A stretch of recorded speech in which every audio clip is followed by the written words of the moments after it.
listening to Unpause Your Life with Dr. Cali Estes and Master Coach Jenny Fontana, founders of the Life Coach Method. Each one of our uplifting and deep dive episodes is geared to help you tackle the things that hold you back from having the most magnificent life you deserve. Sit back, relax, and prepare to be coached. Hey everybody, welcome to another episode of Unpause Your Life. I am your host, Dr. Cali Estes. My guest today has a cool contribution to society. His name is Scott Silverman, and I'd like to welcome him to our show. I like that. Hi. Nice to be here with you. I like my intros short. That way you can tell me about you, not me tell everybody about you. So tell us about you. Tell us how you got here, what you do, and what's unique about what you do. That's a simple question, and I'm going to try to give you a simple answer. Grew up in San Diego, one of four kids, had what you might define as a pretty normal family. My mom and dad were president and vice president, so we were all like employees. We used to have these dinners, where it felt like board meetings. And there are other stuff that happened because of that over the years. And I went to school, started to get in a little bit of trouble. I was in second grade, as an example, and a good buddy of mine broke his leg, and he had it taken care of. And he came back to school, and we were messing around in the playground. He threw his shoe at me, and I picked it up and threw it back at him. Lucky me, I hit the same fracture and somehow re-broke his leg.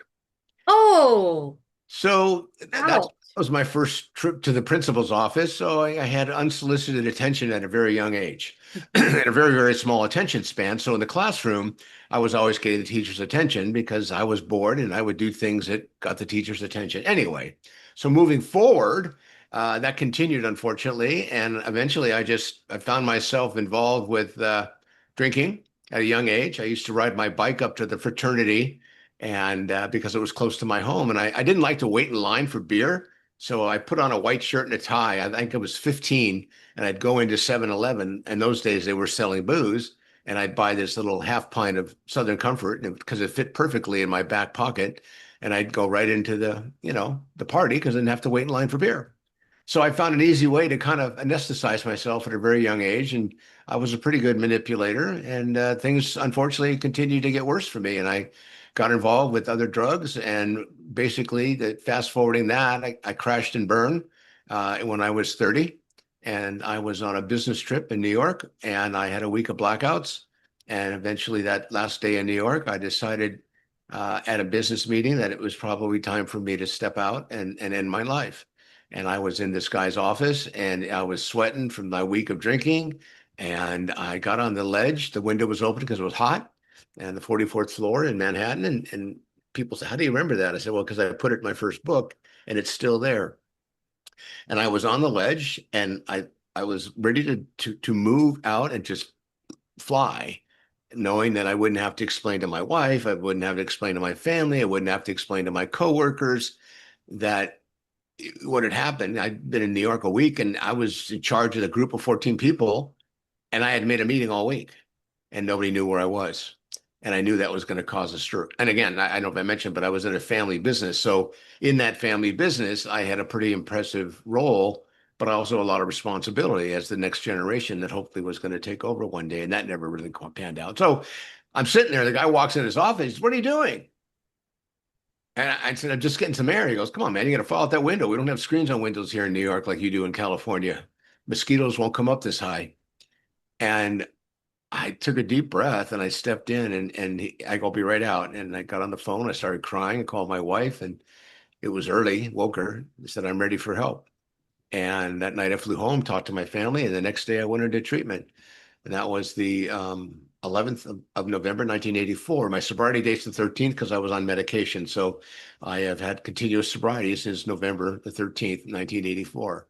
So I think that's 41 and a half years this year. Wow, congratulations. That's a long time. Well, only for you young people. You'll understand. Yeah, it is, it is a long time, but I'm a guy that, I go to meetings every morning, 7 days a week, and I have since COVID because I can do it virtually. And that's kind of my drunkalog, if you will. That's the part of my story that kind of put me in harm's way. And I went into inpatient program. I did everything that was suggested. I was really shared with me, you really need to leave the family business, a 100-hour work week, going through 4 to 5 grams of cocaine every week, smoking marijuana, drinking and doing hallucinogens.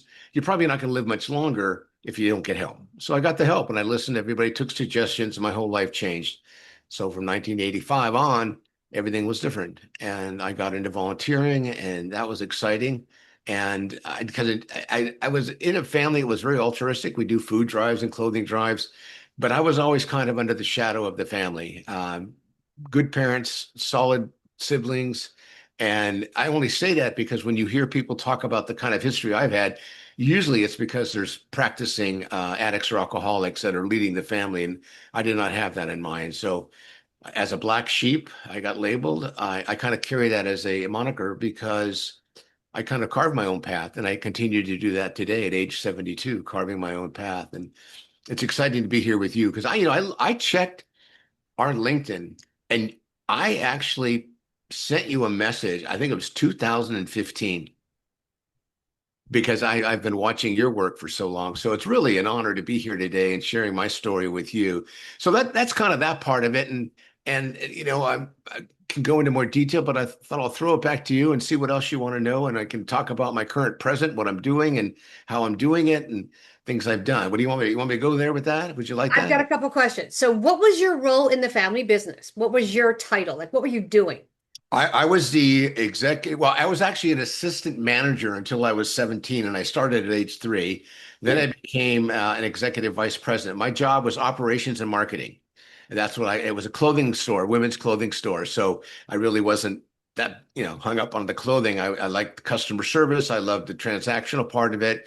We had our own credit cards during those days. So we had a real customer service base that was significant. And we were serving third generation women. And then my dad decided that he wanted to get his clothes at a discount. So he decided to buy a men's chain, 3 stores in San Diego. So we got in the men's business, and that was a big, big change because that was a lot of growth in a very short period of time. So that was my job: operations, marketing, public relations, and staffing personnel. And I was the one that did the media buying, and I'm the one that helped.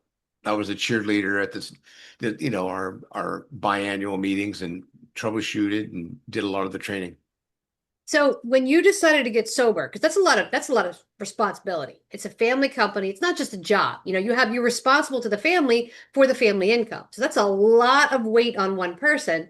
Now you have this epiphany moment where you're like, I'm done. I'm either gonna, jump off this ledge or I'm gonna get help. And just the way that things worked, you got help, divine intervention, as we shall say.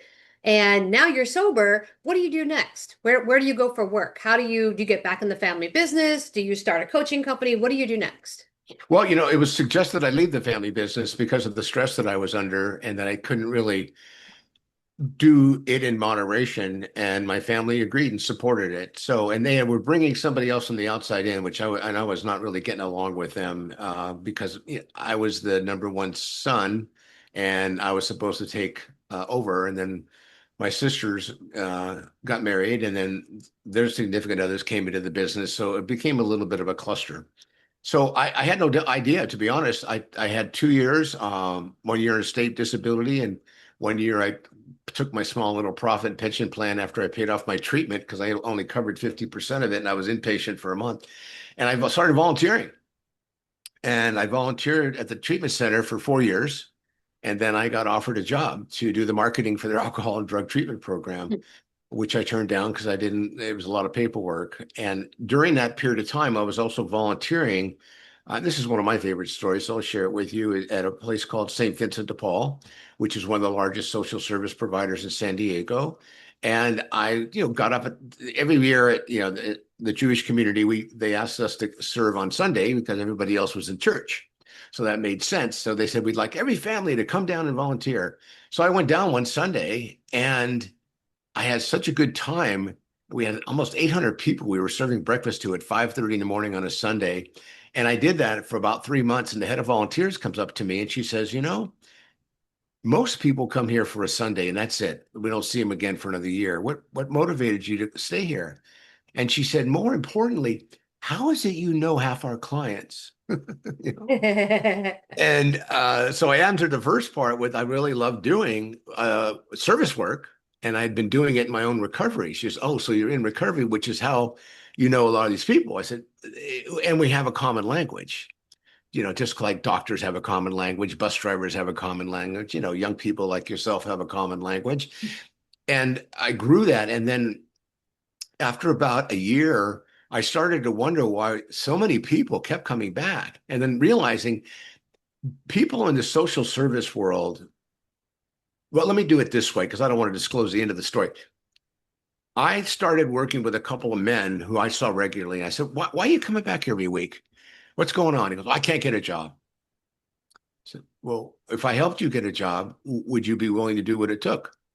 Well, what would that look like? I said, what do you mean, what would that look like? You have other people waiting in line to help you find a job?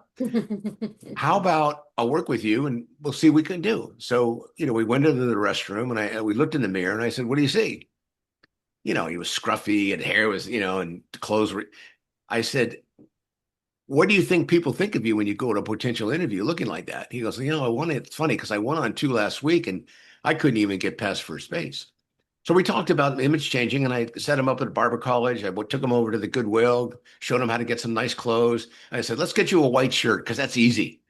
And, you know, we practiced and I did some role playing with him and we went on, you know, I was going to say we would go online. We didn't go online at the time. We practiced putting together a resume, how to answer an application and how to identify some of the gaps that he had because of his arrest history. And we did all that. And within a week, you know, I didn't see him. 2 weeks go by, I didn't see him. And then because I'm still serving breakfast, he finally shows up and he goes, I didn't recognize him. He says, you're not going to believe this. I said, well, I don't want to say it. I wanted him to say it. He goes, I got a job. Mm-hmm. I said, really? Tell me about it. So he told me about it. He goes, what can I do to repay you? So I tell you what, after breakfast, come meet with our circle of people, share your experience, strength, and hope. So that grew. And then one day I went down to the workforce partnership. It was called Pick Red Sea back in those days, which is, you know, funded by the county, city, and state to help people get trained and go back to work. And I made a pitch and they said, you know, this is really a great idea, but we really can't consider it for 6 months with our full agenda. I said, look, I came down here today. I need 10 minutes for you all to consider what I shared. And I'll wait outside and I'll come back in and tell me what I should do and whether you're going to be a partner or not. And they said, okay. My goal was to partner with nonprofits to help them with the social entrepreneurial piece of helping people get jobs. Because that's not something social service agencies historically offer is job training, workforce development, you know, how to work in an interview, how to answer questions, how to look people in the eye, how to shake someone's hand, how to dress appropriately. None of that's shared because they're so busy trying to fill the beds and keep the shelters going and get the volunteers feeding people. So I came back in and they said, Scott, look, we appreciate your enthusiasm. We know who your family is. We have an idea of what you're looking for, but we've discussed it and we've decided to pass working with you. And I said, can I ask why? And they said, you ready for this, Cali? If you get our clients jobs, what will we do? Wow. I said, shut up. What? If you get our clients jobs, what are we going to do? We're a social service provider. We provide shelters. We provide shelter beds. We make referrals to get bus passes. We do assessments for the state to see if someone's eligible for school. I said, wait, you're telling me that you really don't want to see your clients get on a path of sustainability? Well, that's not our mission. Mm-hmm. So I went home. I had the worst case of the efforts I've ever had in my adult life. I talked to my wife and I said, I'd like to start a nonprofit. She says, honey, you know nothing about it. I said, thank you. I'll take that as a level of support. Wait. That is marriage 101 right there. Honey, I want to do this. You don't know what you're doing. Thank you, but I'm going to do it anyway. Well, and I said, I'll just do it part-time. She said, no, you won't. I know you with your obsession with things that, you know, and I've been volunteering for nearly 2 years. at this shelter. And I thought, well, I've learned a lot about social services. I've learned a lot about people living on the street, people who have barriers to employment, people have barriers, relationship redevelopment, learned a lot about veterans. So it was a great training ground. Went to the library the next day and I opened up a nonprofit. You can file your state return funding right away and then you get nominated, but you have to wait for your federal piece. So they said it's a 6 to 12 month wait. So I got really impatient. So I waited a week and I called the IRS and I said, hi, this is Scott Silverman. I've got this name of this organization. It's called Second Chance. Can you look up the file and see where I'm at with the process? Very nice lady. And she says to me, you just submitted this a week ago. I said, no, I submitted it 2 weeks ago. You got it in your system a week ago. So we're like 2 weeks into it. And she goes, you're a funny guy. I said, look, I'm just trying to live my life one day at a time. First thing out of her mouth was, are you in recovery? Uh-huh. I said, shut up. Yes, I am. How'd you know that? She goes, those are our buzzwords. Let me see what I can do. She had me approved in 30 days and I started my Wow. nonprofit. And now I had to learn how to raise money. Uh-huh. I got some knee pads and chapstick and I went to work and I started to raise money. And the organization was called Second Chance. And I did that for 18 years. Left there about 12 years ago and then got into the treatment business directly. But Second Chance was my baby.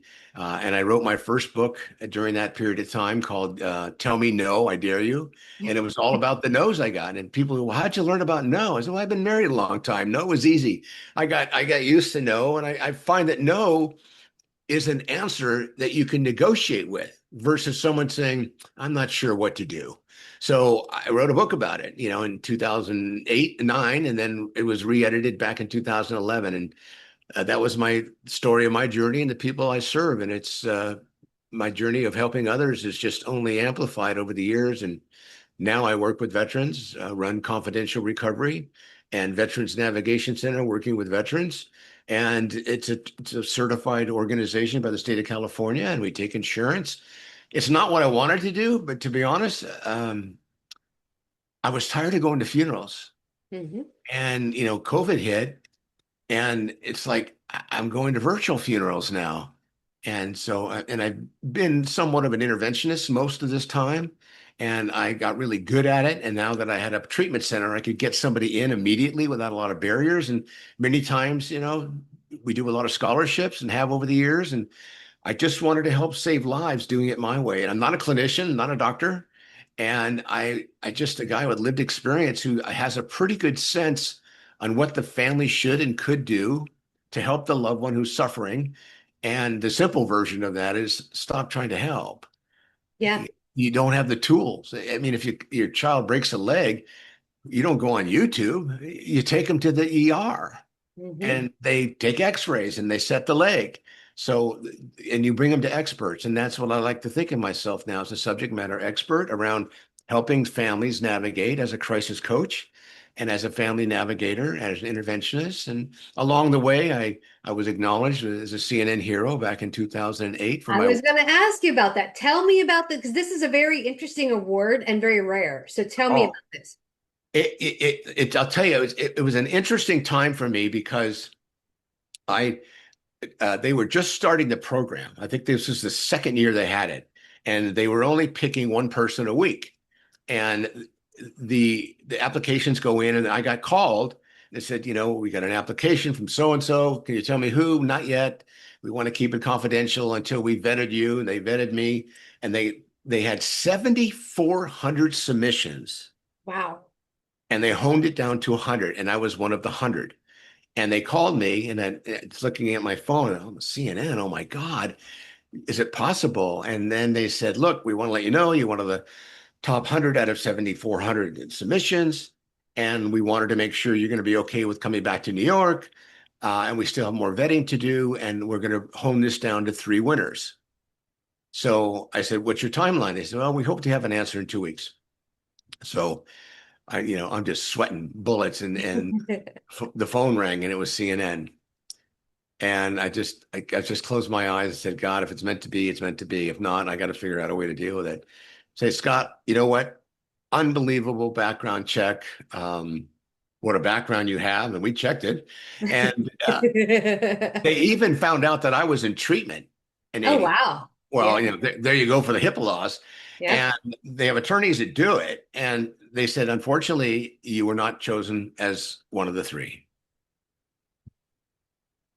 So I said, oh my God. But you can reapply next year. I said, okay, thank you. Appreciate the call. And anyway, I got the phone. I cried. I was really upset. Anyway, 4 days later, I got another phone call. CNN's on my phone. Well, Scott, we've changed our mind. You are now one of the three recipients of Hero of the Week award. And I thought, okay, you're telling me the person in front of me didn't pass the background check? Well, we can't disclose that. So Yeah. Yeah. I kind of know the system a little bit. Anyway, so and then they come out with a film crew and they filmed for 3 days and interviewed everybody they could find. They did checks on and they didn't go to my treatment center. And then the night that I was revealed as a CNN hero was the night that Larry King was still the host, that President Barack Obama was announcing that he's going to run for president. Oh, wow. So it was a hugely viewed show. And over the next 90 days, we got nearly 5,000 phone calls from across the country for Wow. people looking for help for their son or daughter. And most of the population I served then were coming out of jail and prison.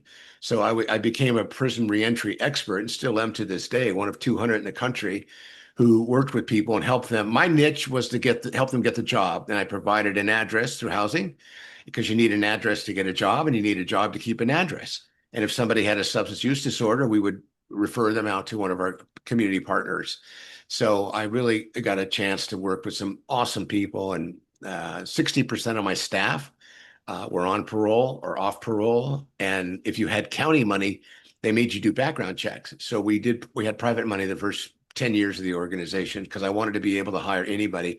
Then about the seventh, eighth year we're in business, we put an application in to buy a Ben and Jerry's Wow. because a buddy of mine at Rotary said, my family and I are going to be selling our Ben and Jerry's up in Hillcrest, which is the middle of our San Diego area. And I thought, well, I'm not really a fan of Ben and Jerry's, but get a scoop shop and put ex-offenders to work. They're in good shape coming off the 1 yard, all buffed out. And we put in an application and they came out and did a site visit. And they called me a week later. They came out from Vermont and spent a couple of days with us talking to staff and said, unfortunately, we're not going to be able to approve your application. They had a thing called Partner Shop where they made arrangements with nonprofits who could scale up and maintain their franchise and waive franchise fees and gave us discounts on some products. And they said, you don't serve the right population. So I said, I don't understand that. So they gave me the criteria, which they never had done for the application. And I had the team go through it and show the zip codes we're working with, families we work with. And one of my board members says, why don't you set up a meeting? I'll fly you back and we'll go meet with them. So we did. Spent the whole day at Ben and Jerry's at the Scoop University of Scoop School. And by the end of the day, the VP of operations said, we're going to work with you. So we got the Nice. application approved, opened up a scoop shop, and ran it for 5 years. And anybody who said no one's going to give me a job, shut up, sit down. We're going to give you some basic skills, and we're going to put you to work as long as you meet the minimum threshold criteria. And there'd be uppity people. What does that mean? Threshold criteria. That means if you make the staff happy here, we're going to put you in an apron and have you scoop ice cream. And that was a wonderful experience to be able to put men and women to work.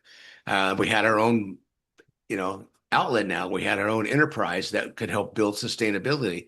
We had 175 beds, 9 scattered properties, and we had our Ben and Jerry's. And it was very exciting to be able to have someone walk in the door who had been one of the community throwaways and help them stabilize, get a job, get a path to a career, get their relationship together, get their kids back. And that was awesome. So that's kind of where I cut my teeth over the years and learned some of my service skills. And part of my background, I'm a retired unlicensed pharmacist. And then you have a book. about You Are Not God, which I like. I like the title of that. Tell me what the impetus and the inspiration for that book was. Did you just catch when I said that I was a retired unlicensed I pharmacist? heard that part, yes. Do you know what that is? Were you a licensed pharmacist at one point, or are you talking about selling drugs in the street? I use the word unlicensed. My daughter hates when I do that. But that's where I really learned some of my sales skills that, working with some of the toughest people in the community as they were my customers. So to answer your question, my second book was called The Opioid Epidemic. That came out about 5 years ago. And the current book, You're Not God, That Job Is Taken, actually was the title I had for that book that had been in my heart for about 10 years. But my ghostwriter said, Scott, this opioid epidemic is so bad, you really should change the title and focus on that. And I let her talk me into it, and I did it. And it's been interesting. But the current book just launched about 6 months ago. You're Not God, That Job Is Taken is very exciting. It's a short read, 72 pages. And I'm hoping that I can use it as a new tool to raise the bar. I mean, so many people in this country today, in the world, think that they're in charge and they think they're God. But the other side of it is I've worked with families for a long time, and moms, especially, and dads think they have to be God with their kids. So the book was really written for two different populations: parents who are struggling, and of course, perceived leaders who are struggling with, narcissism and egos that just, fill a room. And I'm hoping that I can really create some systemic change, because this has really been a well-received book, and I'm very excited about it. And it's on Amazon, and you can get it on my website, and I'm pushing out social media now to try to get the book sold and get it in people's hands. And I've gotten some really good feedback. It's written at a sixth grade level, like my other two books. And people say, why do you write at a sixth grade level? And I said, because that's my level of education. I didn't do really well in school, but in sixth grade, I was awesome. And I barely finished high school and never went to college. So most of everything I do is lived experience. And so I think I bring a lot of credibility to the table. I mean, I'm on the DA's opioid task force, and, I've done a TEDx talk, and I've had, a lot of opportunity to be a media uh, uh, personality, if you will, talking about how to help a loved one, and I want to work with you one day, and I'm hoping I'll impress you with this podcast, and you'll say, I got to work with this guy. He's old and he's Jewish, but I think I can do it. I like your style. I like your style. We have a lot of similarities in the backgrounds of the people we started working with. So that's interesting. So we are out of time. I want to thank you for coming on. And I want to ask you, what's one takeaway you can give our audience that they can unpause their life with, or can help with? Just a quick takeaway. First of all, I want to give you my phone number, 619-993-2738. 619-993-2738. I want you to Google me, Scott H. Silverman. But here's the message I want to leave you with. And I answer my phone all the time, just like Cali does. There's hope and there's help. And three of the hardest words in the English language are, I need help. Don't be afraid to ask for help. Well, thank you. That's awesome. And we're going to put all that information in the show notes so that you can reach out to Scott directly, and a link to his book that you'll be able to purchase. So I want to thank you for coming on, and thank you for the wonderful stories. And this is Unpause Your Life with Dr. Cali Estes. Thank you for listening to Unpause Your Life with Dr. Cali Estes and Master Coach Jenny Fontana. Head over to www.thelifecoachmethod.com to learn more about coaching yourself and how to become a master coach.